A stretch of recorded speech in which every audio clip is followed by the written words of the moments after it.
ঠাকুর শ্রী রামকৃষ্ণ মা ও স্বামীজির চরণে প্রণাম জানিয়ে শুরু করছি শ্রীমকথিত শ্রী শ্রী রামকৃষ্ণ কথামৃতর প্রথম ভাগের দ্বিতীয় খণ্ডের ষষ্ঠ পরিচ্ছেদ থেকে পাঠ। আগের দিন শুনিয়েছিলাম পঞ্চম পরিচ্ছেদ। অনুগ্রহ করে এই পর্বটা পুরোটা শুনবেন।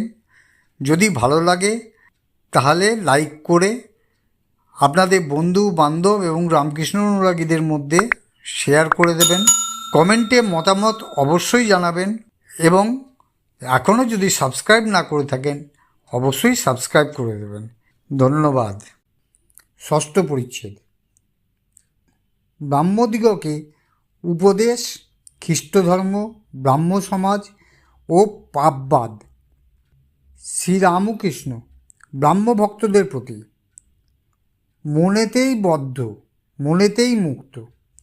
আমি মুক্ত পুরুষ, সংসারেই থাকি বা অরণ্যেই থাকি। আমার বন্ধন কি? আমি ঈশ্বরের সন্তান, রাজাদিরাজের ছেলে। আমায় আবার বাঁধে কে? যদি সাপে কামড়ায় বিষ নাই, জোর করে বললে বিষ ছেড়ে যায়। তেমনি আমি বদ্ধ নই, আমি মুক্ত। এই কথাটি রোগ করে বলতে বলতে তাই হয়ে যায়, মুক্তই হয়ে যায়। পূর্বকথা। শ্রী রামকৃষ্ণের বাইবেল শ্রবণ, কৃষ্ণকিশোরের বিশ্বাস। খ্রিস্টানদের একখানা বই একজন দিলে, আমি পড়ে শোনাতে বললাম। তাতে কেবল পাপ আর পাপ। কেশবের প্রতি। তোমাদের ব্রাহ্ম সমাজেও কেবলই পাপী। যে ব্যক্তি আমি বদ্ধ, আমি বদ্ধ বারবার বলে সে শালা বদ্ধই হয়ে যায়। যে রাত দিন আমি পাপী, আমি পাপী এই করে সে তাই হয়ে যায়। ঈশ্বরের নামে এমন বিশ্বাস হওয়া চাই কি আমি তার নাম করেছি, আমার এখনও পাপ থাকবে? আমার আবার পাপ কি? আমার আবার বন্ধন কি? কৃষ্ণকিশোর পরম হিন্দু, সদাচারনিষ্ঠ ব্রাহ্মণ। সে বৃন্দাবনে গেছিল। একদিন ভ্রমণ করতে করতে তার জল তৃষ্ণা পেয়েছিল। একটা কুয়োর কাছে গিয়ে দেখলে একজন লোক দাঁড়িয়ে রয়েছে।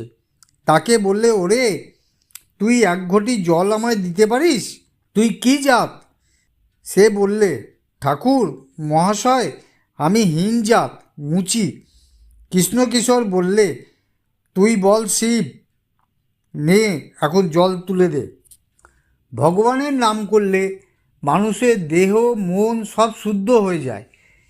কেবল পাপ আর নরক এসব কথা কেন?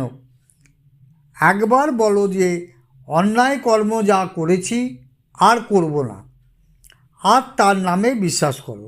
ঠাকুর প্রেমোন্মত্ত হইয়া নাম মাহাত্ম্য গাইতেছেন। আমি দুর্গা দুর্গা বলে মা যদি মরি, আখেরে দিনে না তারও কেমনে জানা যাবে গো শঙ্করী। আমি মার কাছে কেবল ভক্তি চেয়েছিলাম। ফুল হাতে করে মার পাদপদ্মে দিয়েছিলাম, বলেছিলাম, মা এই নাও তোমার পাপ, এই নাও তোমার পুণ্য। আমায় শুদ্ধা ভক্তি দাও। এই নাও তোমার জ্ঞান, এই নাও তোমার অজ্ঞান। আমায় শুদ্ধা ভক্তি দাও। এই নাও সূচি, এই নাও তোমার অসুচি। আমায় শুদ্ধা ভক্তি দাও। এই নাও তোমার ধর্ম, এই নাও তোমার অধর্ম। আমায় শুদ্ধা ভক্তি দাও। শ্রী রামকৃষ্ণ ব্রাহ্মভক্তদের প্রতি।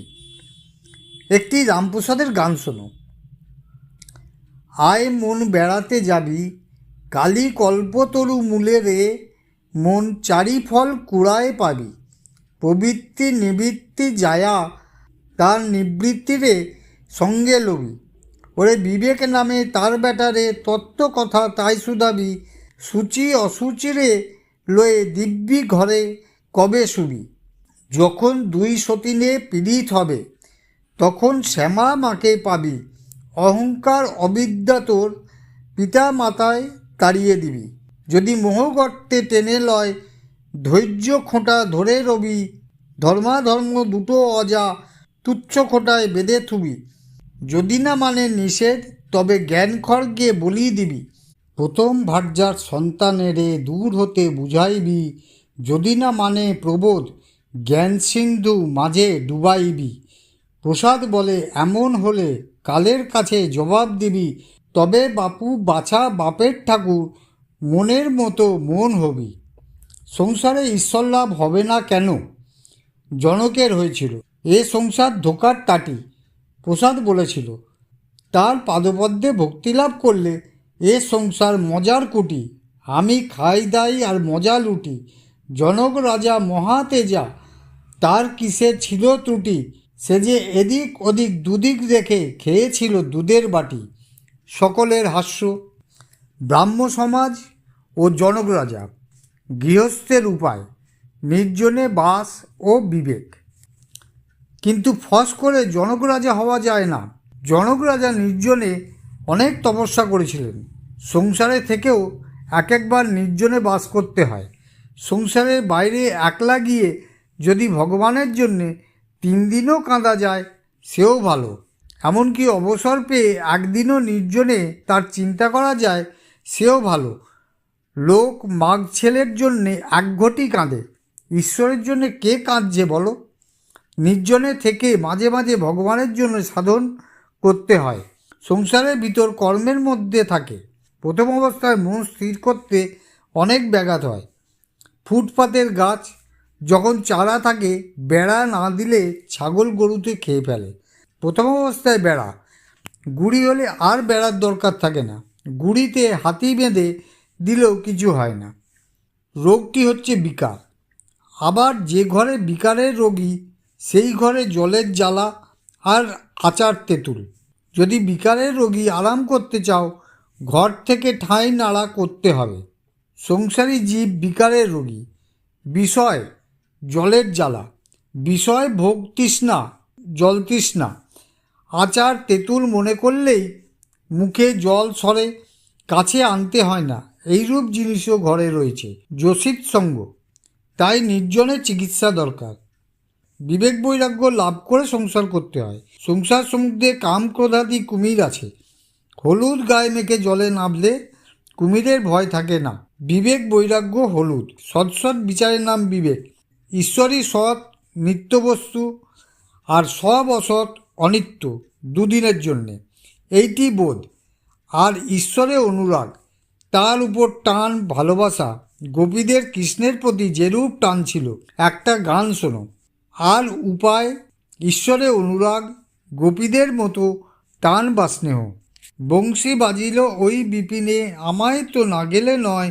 শ্যামপথে দাঁড়ায় আছে, তোরা যাবি কি না যাবি বল গো। তোদের শ্যাম কথার কথা, আমার শ্যাম অন্তরের ব্যথা। তোদের বাজে বাঁশি কানের কাছে, বাঁশি আমার বাজে হৃদয় মাঝে। শ্যামের বাঁশি বাজে বেড়াও রায়, তোমা বিনা কুঞ্জে শোভা নাই। ঠাকুর অশ্রুপূর্ণ নয়নে এই গান গাইতে গাইতে কেশবাদী ভক্তদের বললেন, রাধাকৃষ্ণ মানো আর নাই মানো, এই টানটুকু নাও। ভগবানের জন্যে কিসে এইরূপ ব্যাকুলতা হয় চেষ্টা করো। ব্যাকুলতা থাকলেই তাকে লাভ করা যায়। 6ষ্ঠ পরিচ্ছেদ আপাতত এখানেই শেষ হলো। ধন্যবাদ।